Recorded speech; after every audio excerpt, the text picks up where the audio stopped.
isang bagong awitin. Magsiawi kayo sa Panginoon, buong sandaigdigan. Awitan ang Panginoon at purihin ang kanyang ngalan. Ipahayag ang kanyang pakiligtas sa lahat ng panahon. Magsiawi kayo sa Panginoon ng isang bagong awitin. Magsiawi kayo sa Panginoon buong sandaigdigan.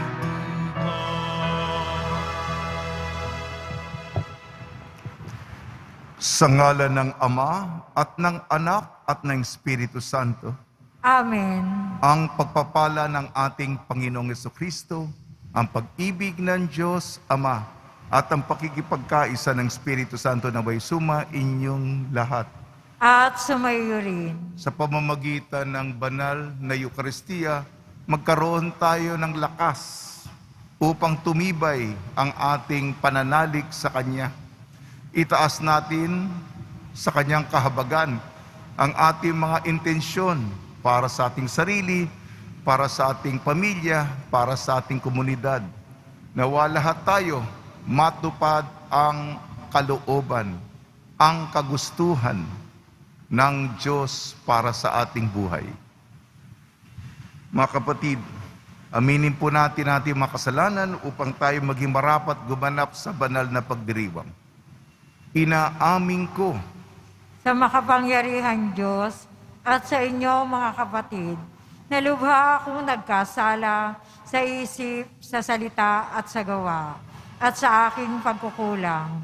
Kaya isinasamo ko sa mahal na Birheng Maria, sa lahat ng mga anghel at mga banal, at sa inyo mga kapatid, na ako'y panalangin sa Panginoong ating Diyos. kaawaan tayo ng makapangyarihan Diyos. Patawarin tayo sa ating makasalanan at patnubayan tayo sa buhay na walang hanggan. Amen. Panginoon, kaawaan mo kami. Panginoon, kaawaan mo kami. Kristo, kaawaan mo kami. Kristo, kaawaan mo kami. Panginoon, kaawaan mo kami. Panginoon, kaawaan mo kami. Manalangin tayo. Ama naming makapangyarihan, nililingap mo ang mga walang inaasahan kung hindi ikaw. Hindi maidarangal at hindi magiging banal ang sino mang sa iyo'y nagpapawalay. Dagdagan mo ang iyong kagandahang loob sa amin upang sa iyong pamumuno at pangangasiwang magiliw, mapakinabangan namin ang mga biyaya mo sa lupa bilang pagkakamit na namin sa makalangit mong pagpapala sa pamamagitan sa Kristo kasama ng Espiritu Santo magpasawalang hanggan. Amen. Magsiupo po ang lahat.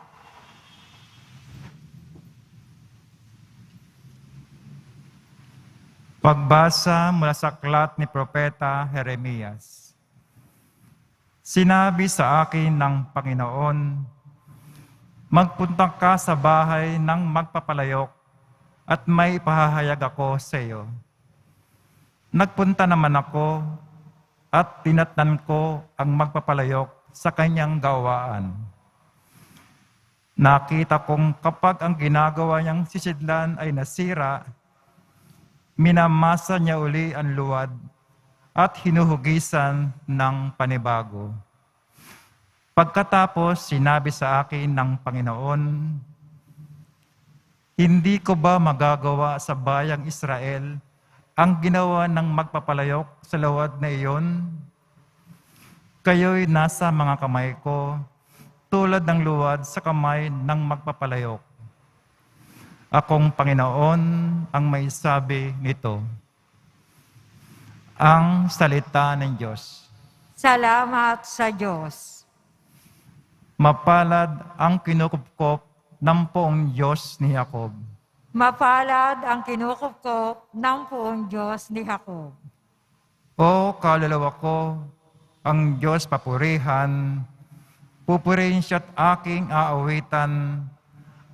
aawitan habang ako'y buhay. Mapalad ang kinukupkop ng Poong Diyos ni Jacob. Sa mga panguloy, huwag kang mga hawak kahit na kaninong di makapagliligtas. Kung sila'y mamatay, balik sa alabok. Ang anumang balangkas nila'y natatapos. Mapalad ang kinukupkop ng Poong Diyos ni Jacob. Mapalad ang tao na ang kanyang Diyos, na laging katulong ay ang Diyos ni Jacob. Sa Diyos na Panginoon umaasang lubos. Sa Diyos na lumikha niyong kalangitan ng lupa at dagat at lahat ng bagay. Mapalad ang kinukupkop ng Poong Diyos ni Jacob. Magsitayo po ang lahat.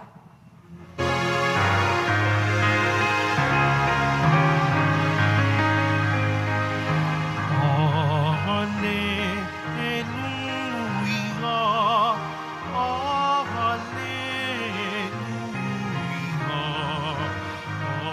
hallelujah.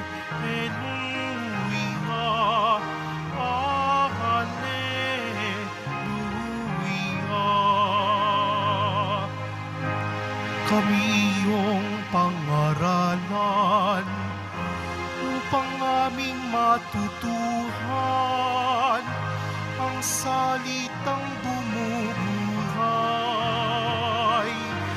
Hallelujah, hallelujah, hallelujah,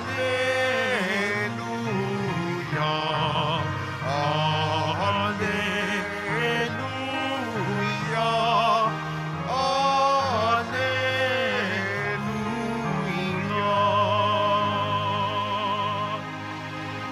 Sumainyo ang Panginoon. At sumayo rin. Ang mabuting balita ng Panginoon ayon kay San Mateo. Papuri sa iyo, Panginoon.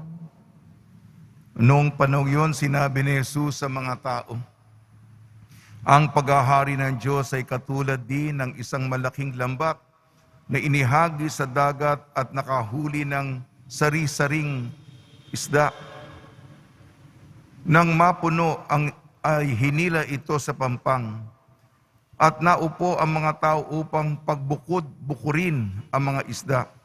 Tinipon nila sa mga sisidlan ang mabubuti at itinapon ang mga walang kwenta. Gayon din ang mangyayari sa katapusan ng daigdig. Dumating ang mga anghel at ihiwalay ang mga makasalanan sa mga banal at ihagis ang mga makasalanan sa maningas na pugon. Doon mananangis sila at mangangalit ang kanilang mga ngipin. Naunawaan ba ninyo ang lahat ng ito? Tanong ni Jesus. Opo, sagot nila. At sinabi niya sa kanila, kaya nga ang bawat eskriba na kumikilala sa paghahari ng Diyos ay tulad ng isang puno ng sambayanan na kumukuha ng mga bagay na bago at luma sa kanyang taguan. Nang masabi na ni Jesus ang mga talinhagang ito, siya'y umalis doon. Ang mabuting balita ng Panginoon.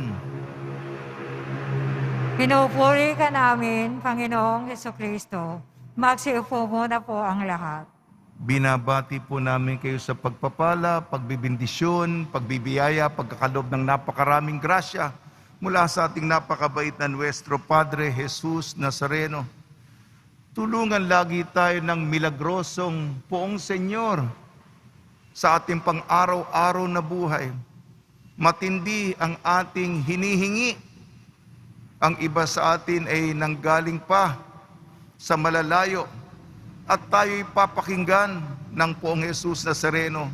Papaboran tayo sapagkat alam natin ang ating kaugnayan sa Kanya. Palalimin lagi natin ang ating debosyon.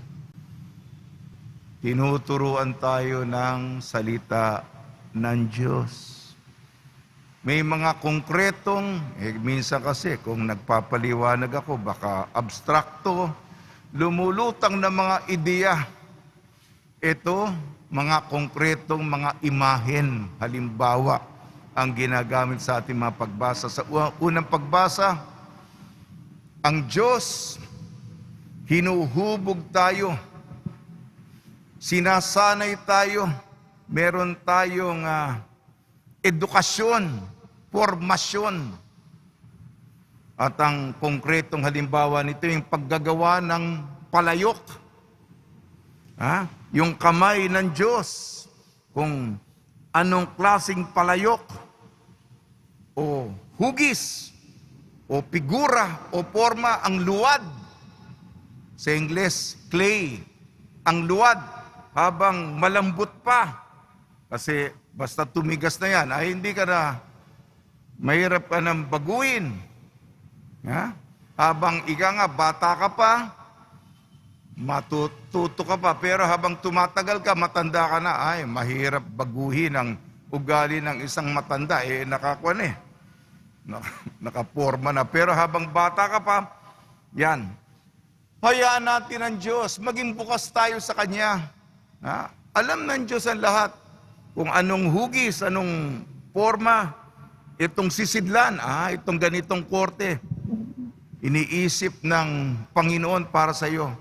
Ang luwad habang malambot pa, pero pagkatapos nito, magiging pinal na. Ito na yon. Ang sisidlan, yung palayok na gagamitin. Maging makinig tayo sa kung ano tayo sa kamay ng Diyos. Yan po. Sa ating ebanghelyo ayon kay San Mateo. Paano ba itong kaharian ng Diyos? Ang kaharian ng Diyos ay pagmamahal, katarungan, kagandahan, pagkakaisa, pagbibigayan. Baka aantukin kayo sa ganong description. Lambat. Ito, parang mangingisda. May lambat. Ano ang mga mahuhuli? Kung nangingisda ka sa pumalaot ka sa lawa, may mga isda kang makukuha. Meron din mga, ano to? Di naman ito intensyon kung mahuli. May mga parang basura pa doon, may mga nagtapon doon, nahuhuli ng lambat. At pagkahuli, nagtutulungan yung mga nangisda, ihihiwalay. Ito, yung mga walang kwenta, walang saysay, walang kabuluhan, itatapon, ibabasura. Ngunit yung mga isda, na mga masasarap, yung mga malalaki, galing po ako sa isang pampang, yung daungan. Nako, nakakita ako ng nahuli ang lalaki ng mga isda. Sabi ko, ngayon ako nakakita ng ganun. Nahuli nila. Sa lawa, sa dagat. Sa baybayin. Lalaki ng mga isda. Nako. Sabi, ganito yung mga huli. Big fish. Malaking isda. Kaya ganun. Ano ang aral nito? Ang Diyos maglalagay ng lambat sa dagat, marami mahuhuli. Yung mga walang kwenta, inaksaya ang ibinigay ng Diyos. Yan. Nako, nakakatakot ang description. Sasabihin niya sa mga utusan niya, mga anghel niya, yung mga walang kwenta, yung mga hindi sumunod sa akin, ito, Diyos ito ilalagay sa pugon, magngangalit ang kanilang ngipin. Yan, ako. Pero, yung mga tumupad, yung nagmahal, kinaibigan ng Diyos ng matalik, minahal ang Diyos ng matabis. Yan. Siyempre, kwento ng pag-ibig yan. Yung mga kwentong nagtatapos dun sa and they live happily ever after. Yan. Tapos dramatic pa yung musika sa dulo. Yan. Yan ang naintindihan niyo ba yung kwento? Ano ba yung kwento natin na iaalay sa Diyos? Ano ba yung kwento ng buhay mo? sa dulo ng panahon, magkwekwentuhan tayo. O, ano yung kwento mo? Yung kwento mo, magkwentuhan tayo. Ha? O, tayo na maghuhusga sa isa't isa. Ha? Kung maganda, maganda yung kwento nito. Yan. Ang buhay natin, paggawa ng kwento para sa Panginoon. Kwentong maganda. Kwentong magbibigay ng inspirasyon sa iba. Papalakpak ang lahat. Alam natin yung kwento nun. Ikaw ang gumagawa ng script mo. Sige po, mga kapatid, pag nilaya natin ito, at ito, patago, palihim, araw-araw natin dinidiligan, ang kaugnayan natin sa Panginoon, paano natin siya mapapangiti, paano natin siya mapapasaya, paano pa natin siya mapapaligaya. Sa tulong ni Maria at ni San Jose, nawa po maging bukas tayo sa paghubog ayon sa kagustuhan ng Diyos at tayo'y mapabilang sa mga magagandang alay para sa Panginoon.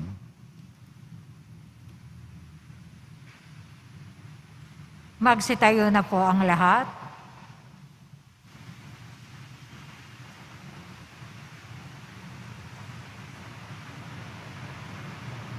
Minamahal kong mga kapatid, tumugon tayo ng may pananalig sa paanyaya ng Diyos na pumasok sa Kanyang kaharian. Buong kababaang loob tayong manalangin, Panginoon, gawin mo kaming karapat-dapat sa iyong paghahari. Panginoon, gawin mo kaming karapat-dapat sa iyong paghahari. Ang simbahan naway huwag tumigil sa pagpahayag ng Ebanghelyo sa lahat ng tao, dako, wika at kultura. Manalangin tayo. Panginoon, gawin mo kaming karapat-dapat sa iyong paghahari. Ang mga tao naway huwag manatiling sarado sa nakaugaliang kultura, bagkus mapayaman nila ang isa't isa sa kanilang pananampalataya kay Kristo. Manalangin tayo. Panginoon, gawin mo kaming karapat-dapat sa iyong paghahari. Ang mga walang-wala sa mundong ito, naway maging mga tagapagmana ng kayamanan ng kaharian ni Kristo. Manalangin tayo. Panginoon, gawin mo kaming karapat-dapat sa iyong paghahari. Ang mga pinanghihinaan na ng loob dahil sa bigat ng kanilang mga pagsubok at karamdaman, naway huwag ipinid ang kanilang puso at bagkus palalimin pa ang kanilang pananampalataya kay Kristo sa dinaranas nilang mga pagdurusa. Manalangin tayo. Panginoon, gawin mo kaming karapat-dapat sa iyong paghahari.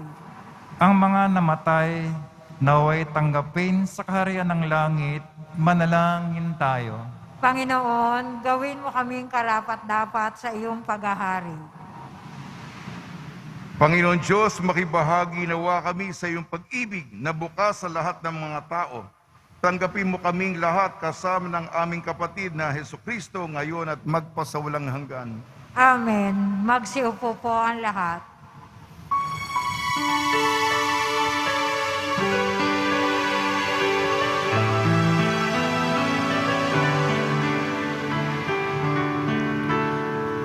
Ating alay na alak at tinapay mula sa ating ani sa lupain ng Diyos.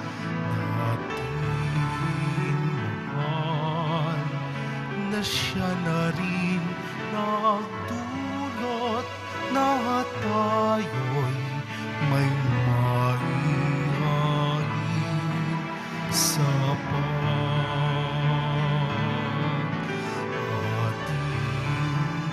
alay na alak at tinapay mula sa ating ani sa lupain ng Diyos. Natin na siya na rin nagdulot na tayo'y may maihain sa hapag. Magsitayo na po ang lahat. Manalangin kayo mga kapatid upang ang ating paghahain ay kalugdan ng Diyos amang makapangyarihan. Tanggapin nawa ng Panginoon itong pag-aahin sa iyong mga kamay, sa kapurihan niya at karangalan sa ating kapakinabangan at sa buong sambayan niyang banal.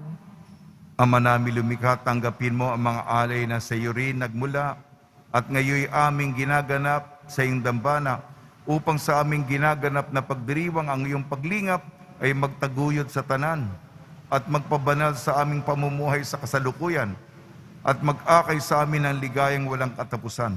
Sa pamamagitan ng Kristo, kasama ng Espiritu Santo magpasawalang hanggan. Amen. Sumainyo ang Panginoon. At sumayo rin. Itaas sa Diyos ang iyong puso at diwa. Itinaas na namin sa Panginoon. Pasalamatan natin ang Panginoong ating Diyos. Marapat na siya ay pasalamatan. Ama namin makapangyarihan, tunay nga marapat na ikaw ay aming pasalamatan. Sa iyong paglingap at kagandaang loob, ang tayo nilikha mo at pinangasiwa sa sansinukob. Sa hangad mong siya'y iwastong lubos, siya'y pinagdusa mo sa kanyang pagtalikod. Sa iyong paggiliw, iyong ipinahintulot na makabalik siya sa pamamagitan ni Kristo Jesus. Kaya kayo sana mga anghel na nagsisiawit ng papuri sa iyo nang walang humpay sa kalangitan, kami nagbubunyi sa iyong kadakilaan. Santo, Santo, Santo, Panginoon Diyos ng mga hukbo, napupuno ang langit at lupa ng kadakilaan mo. O sana sa kaitaasan, pinagpala ang naparirito sa ngalan ng Panginoon. O sana sa kaitaasan, magsiluhod po ang lahat.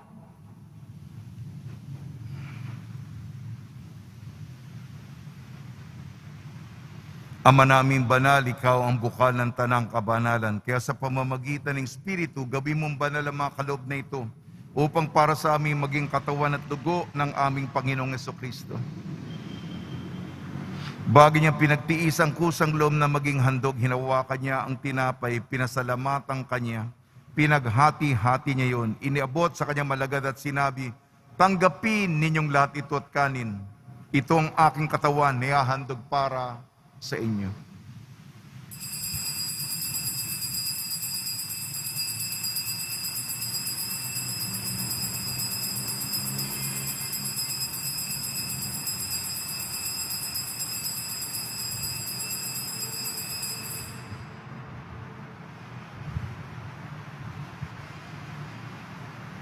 Gayon din naman nang matapos ang hapunan, hinawakan niya ang kalis, muli kanyang pinasalamatan. Inibot niyang kalis sa kanyang malagad at sinabi, tanggapin ninyong lahat ito at inumin. Itong kalis ng aking dugo, ng bago at walang hanggantipan. Aking dugo na ibubuhos para sa inyo at para sa lahat. Sa kapagpapatawad ng makasalanan, gawin ninyo sa pag-alala sa akin.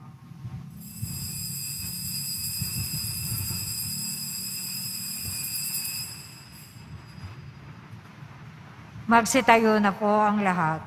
Ipagbunyi natin ang misteryo ng pananampalataya. Si Kristo'y namatay, si Kristo'y nabuhay, si Kristo'y babalik sa wakas ng panahon.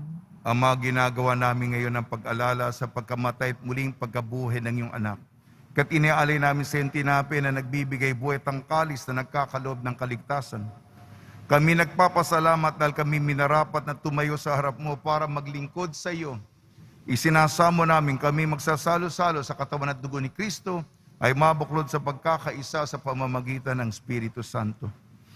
Ama, lingapin mo yung simbahang laganap subong daigdig. Puspusin mo kami sa pag-ibig kaysa ni Francisco naming Papa at ni Jose naming Obispo at ng Tanang Kaparian.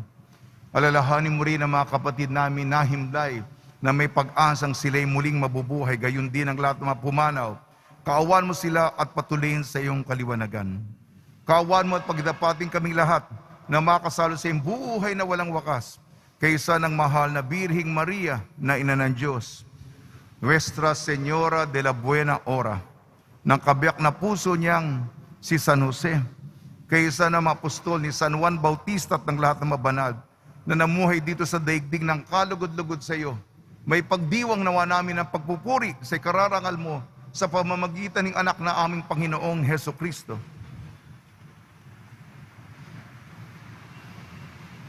Sa pamamagitan ni Kristo, kasama niya at sa Kanya, ang lahat ng parangal at papuri ay sa iyo, Diyos ang mga makapangyarihan, kasama ng Espiritu Santo, magpasawalang hanggan. Amen. Sa tagubili naman nakakagaling na utos sa turo ni Jesucristo na Panginoon natin na Diyos, ipahig natin ng lakas loob. Ama namin, sumasalangit ka, sambahin ang ngalan mo, mapasa amin ang kaharian mo, sundin ang loob mo dito sa lupa para na sa langit. Bigyan mo kami ngayon ng aming kakanin sa araw-araw at patawarin mo kami sa aming mga sala para na ang pagpapatawad namin sa nagkakasala sa amin. Huwag mo kaming ipahintulot sa tukso at iadya mo kami sa lahat ng masama. Hiniling namin kami iadya sa lahat ng masama, pagkalooban ng kapayapaan, araw-araw iligtas sa kasalanan at ilayo sa lahat ng kapahamakan. Samantalang aming pinananabikan ang dakilang araw ng pagpapahayag ng tagapagligtas naming si Jesucristo. Sapagkat iyo ang kaharian, ang kapangyarihan, at ang kapurihan magpakailanman. Amen. Panginoon Jesucristo, sinabi mo sa mga apostol, kapayapaan ang iniiwan ko sa inyo, ang aking kapayapaan ibinibigay ko sa inyo. Tungyan mo ang aming pananampalataya at huwag ang aming mapagkakasala. At pagkalooban mo kami na kapayapaan at pagkakaisa yun sa iyong kalooban, kasama ng Espiritu Santo, magpasawalang hanggan. Amen. Mga kapatid, mga kaibigan, sumainyo po ang kapayapaan ng ating Panginoon. At sumainyo rin. Magbigayan po tayo ng kapayapaan sa isa't isa. Kordero ng Diyos na nag-aalis ng mga kasalanan ng sanlibutan, maawa ka sa amin. Kordero ng Diyos na nag-aalis ng mga kasalanan ng sanlibutan, maawa ka sa amin. Kordero ng Diyos na nag-aalis ng mga kasalanan ng sanlibutan, ipagkaloob mo sa amin ang kapayapaan. Magsiluhod po ang lahat. Ito ang kordero ng Diyos, ito nag-aalis ng kasalanan ng sanlibutan, mapalad ang inayayahan sa kanyang piging. Panginoon, hindi ako karapat-dapat na magpatuloy sa iyo, ngunit sa isang salita mo lamang ay gagaling na ako.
Magsitayo na po ang lahat.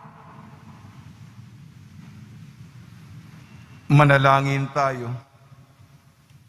Ama namin mapagmahal, pinagsaluhan namin sa banal na pakikinabang ang ala-alang walang kupas ng iyong anak na nag-alay ng sarili niyang buhay para sa aming kaligtasan. Ipagkalo mo ito ay magdulot ng pag-unlad sa ipinamana niya sa aming pagliligtas bilang tagapamagitan kasanang Espiritu Santo magpasawalang hanggan. Amen. Pagbabasbas sa mga deboto ng kanilang mga kahilingan at dasalan. Mahal na pong Jesus Nazareno, iniyag mo sa pamamagitan ng krus ang walang maliw na pag-ibig ng Diyos sa sangkatauhan. Pakinggan mo ang kahilingan niyong angkan nagsusumamo sa iyo. Makamtanawa nilang niyong katugunan at tanggapin ang kasagutan na may utang na loob na tinatanaw. Basbasan din po niyo mga daladala nilang mga imahin at dasalan sa pamamagitan ng bendisyon na ito. Naway maalala ng mga pangal sa binyag na ikaw ibig at paglilingkod ang bilang Panginoon magpasawalang hanggan. Amen. Tumainyo ang Panginoon At sumayo at rin. pagpalain kayo ng makapangyarihan Diyos, Ama, Anak at Espiritu Santo. Amen. Taglayin po ninyo sa inyong pag-alis ang kapayapaan ni Hesu Kristo. Salamat sa Diyos.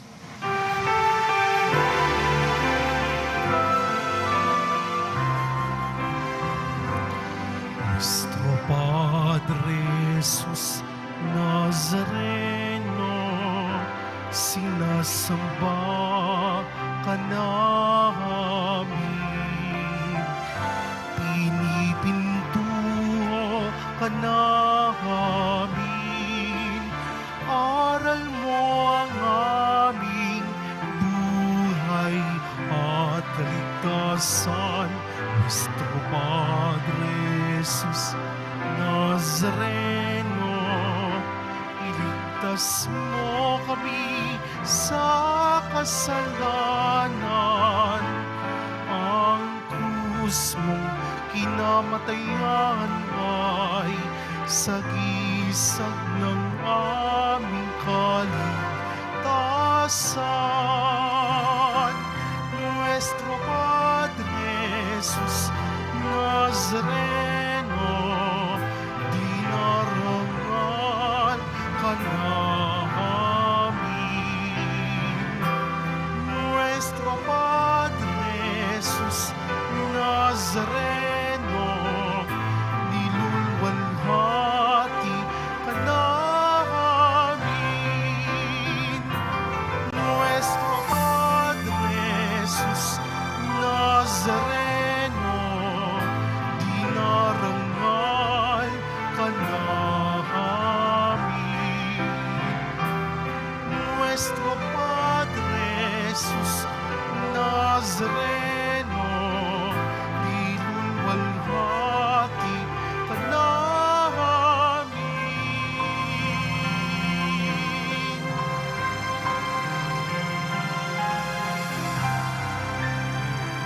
Magsiupo muna po ang lahat.